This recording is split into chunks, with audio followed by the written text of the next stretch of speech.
It's really nice to have everyone here. Most people would know that we've actually started since 11 o'clock and it's 5:30 now, so we've been going for hours. And this is typically how we meet. Most of our volunteers, everyone around the table, we work full time. So the only day that we can actually meet is on a Saturday. And we take the opportunity to meet, to discuss the projects, to discuss fundraising, to discuss trips to Nigeria, and to discuss the real challenges that we face as a charity. And obviously having the team meeting also provides us with the opportunity to have discussions around education in Nigeria and why we do what we do. And one of the reasons that we do what we do is because there is a need for it. And it's not a need that we have dreamt up, it's a need that has been backed up by research. I almost feel as if there's a disconnect, that we don't attribute a lot of things to the basic fact that the foundation for education is lacking in Nigeria. Shade, you are obviously a teacher by profession, and you've done a lot of work and projects in Nigeria, and you head, some of the educational work that P2P does. What do you tend to see on the ground when you go to schools or you meet middle class Nigerians? Are they even aware of the statistics? No, I agree with what Titi and Philly have said about the fact that there's that disconnect, that people don't seem to understand that the reason why we're still struggling as a country is because our education system is in a shambles. This coming election, it should be the basis of discussion. What are we going to do regarding our education system? How are we going to get things back on track?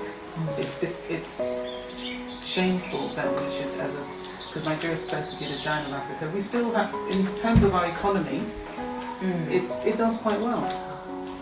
It does quite well. But education is not a priority. Education that's the thing, that's the problem.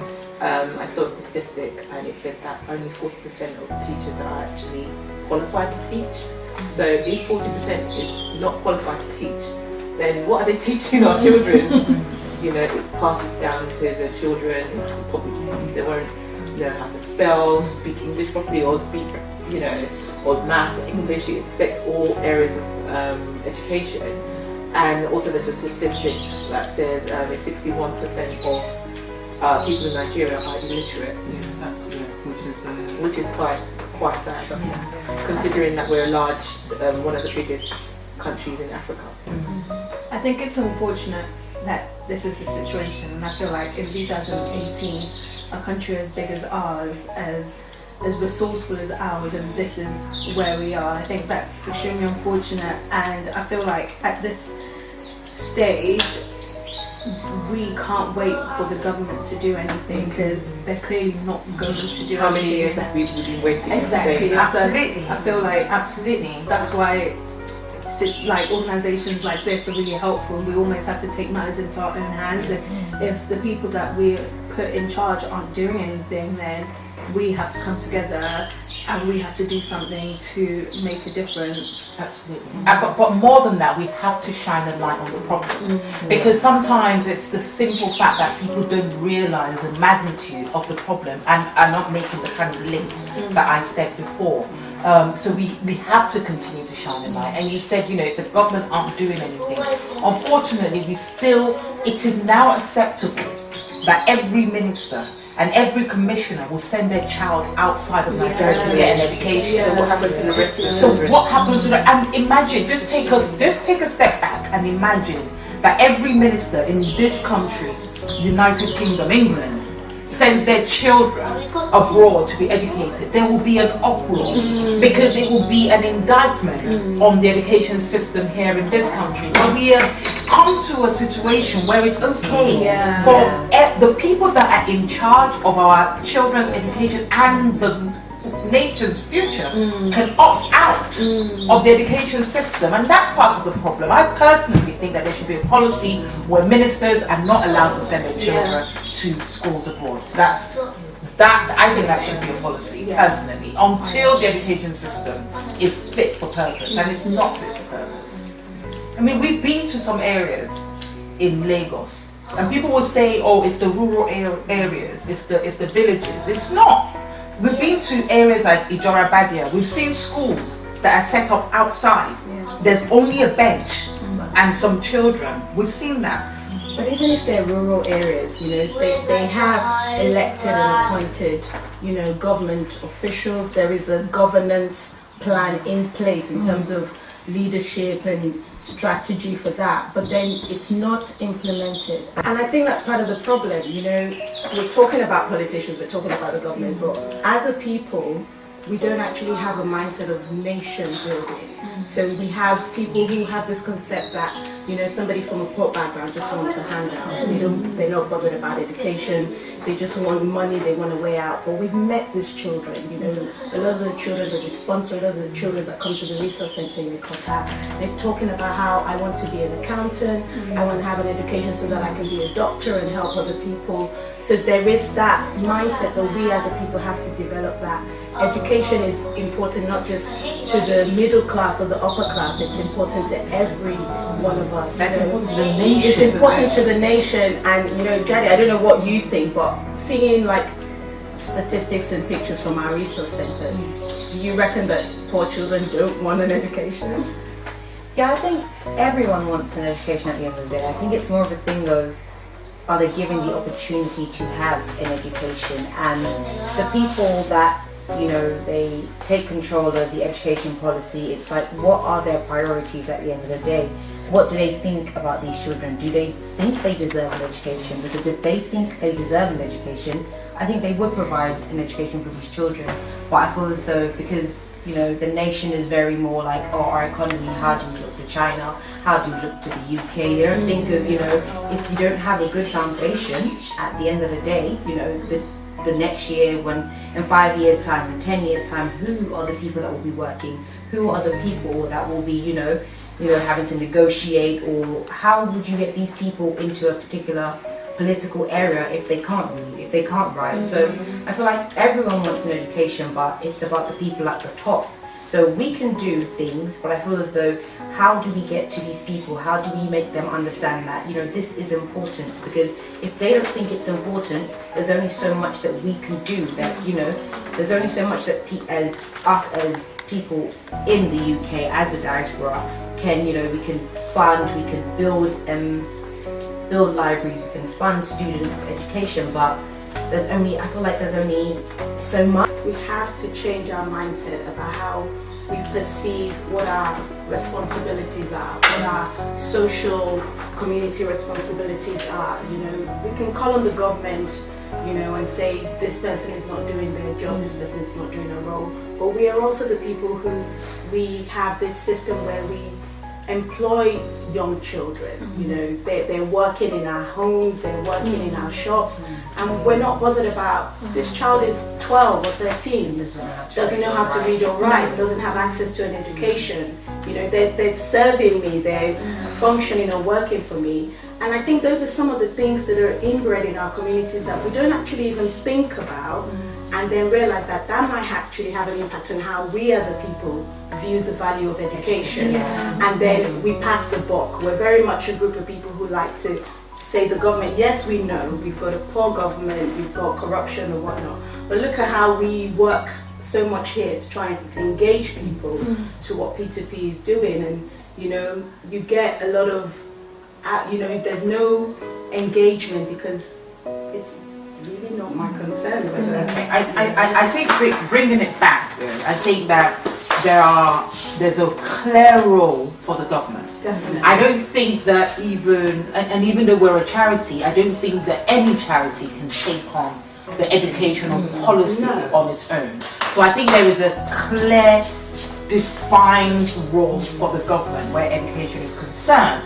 but where the people and the population can really get engaged is holding that government to account and to saying to the government that we prioritize education, even if you don't, that we think that education should be number one, because the education of the masses has an impact on my business, it has an impact on my kids' well-being, even though my kids might be being educated abroad or somewhere else. And then I think for me, I completely agree that there's also a responsibility on us as civic society to do more and to be effective in what we're doing. And you know, the ideal situation would be that government is working at an optimal level, that civic society is working at optimal level, and then you also have this concept that we had in the UK called big society, where government and charities can come together and work and I think and work together. that's the main problem as well, because the government is here and then the charities are here. It's more of a thing of, you know, we're working as hard as we can, but then they're just here like, okay, you know, we're going to focus on oil, we're going to focus on, you know, how can we, you know, do some exports and imports, whereas it's a thing whereby they just as long as they can do the bare minimum, I feel as though to start with, if they do the bare minimum, it's just like, okay, something will then happen and, you know, things will then start to move. Whereas, you know, if the charity is doing all the work, you know, without the government, there's so much that we can actually reach. Okay. So to draw this conversation to a close, we have a election coming up in, when is it? 2019. 2019. They started their campaign. They started their campaign. We are not political in any way, shape or form. However, the thing that we would want to appeal, I would personally, and I'm not speaking for the charity, I'm speaking for myself as Tibalami Bid, I would want to appeal to anybody that has an opportunity to vote, to look at the education manifesto. And where a candidate is not prioritizing education, they are not prioritizing the vision and the future for Nigeria. That's what I would like to say to you. That it is education, education, education. No, I agree. I think it's time for there to be a chat, because as we're talking about these issues, there's a little bit of anger, and you know, it's true, kind of warming up inside. It's true. It's anger. You cannot not be angry. I'm sorry, but you can't go to Nigeria and see children walking on the streets and not be angry. You cannot go to the places that we've been to and see 150 children in a small, tiny classroom that is designed for 20, 30 students and not be angry. You can't see children in our resource center that don't have a decent place to study. The resource center that we've established and we provide is the haven for a lot of the children in the Ikota community to come and pick up a book and sit. You can't see all that and not be angry. And I detest and I rebel completely against people that see all that, or worse still, don't see all that. Because they become desensitized, and I think for me that's another thing that Path to Possibilities is really, really pushing at, for people to wake up, you know, and realize that this is not the normal thing. This isn't what it should be. This isn't what a society should be about. That I'm just concerned with my mansion, my high walls, and my privileges. Because as a society, what happens out there impacts me. You know, and it's making people become aware that we need to be less desensitized to these things. We see it because we're still in that mindset of, look, it's a society, it's a community, education is important in the growing of any society or any economy. A lot of them don't see it anymore. And can I just end by saying that there's been no country in the world that has developed without prioritizing education. We know this for a fact. No country in the world has developed without prioritizing education for the masses, not just the middle class, not just the upper class. Education is the foundation of every developed society. We cannot compete globally without education. The progress that we're making with fashion, with music, is not comparable to what the progress we will be making if we get our education right. And I think I really want to end this segment with that. If you are a Nigerian that loves Nigeria, because everyone around the table is a Nigerian or of Nigerian heritage, and we love Nigeria, which is why we volunteer and do what we do. If you do, then I would completely urge you to ask anyone in power, anyone with influence, to prioritize education.